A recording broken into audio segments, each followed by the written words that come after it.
اگر میں اس دن تک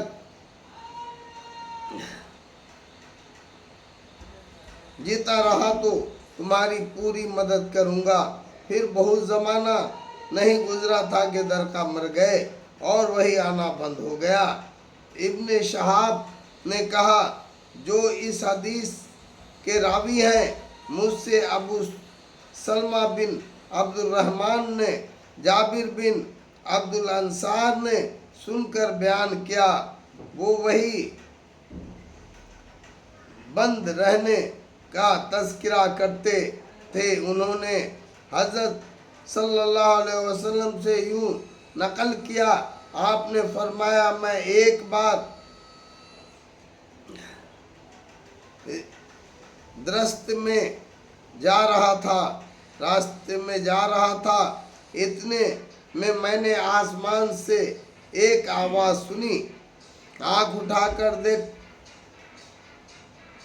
اٹھا کر اوپر دیکھا تو کیا دیکھتا ہوں کہ وہی فرشتہ جو غار حرا میں میرے پاس آیا تھا، آسمان زمین کے بیچ میں ایک کرسی پر بیٹھا ہے۔ میں یہ دیکھ کر ڈر گیا، اپنے گھر لوٹا۔ میں نے گھر والوں سے کہا، مجھ کو کپڑا اڑا دو۔ تب اللہ تعالیٰ نے یہ آیتیں اتاری، اے کپڑا اوڑھنے والے، اٹھ، لوگوں کو ڈرا اس آیت تک اور پلید چھوڑ دے۔ پھر تو وہی گرم ہو گئی اور برابر آنے لگی۔ یحییٰ کے ساتھ اس حدیث کو عبداللہ اور ابو صالح نے بھی روایت کیا، اور عقیل کے ساتھ بلال بن ردا نے بھی ظاہری سے روایت کیا، اور یونس اور معمر نے اپنی روایت میں نوادہ کے بدلی بوادرہ کہا۔ اللہ اکبر۔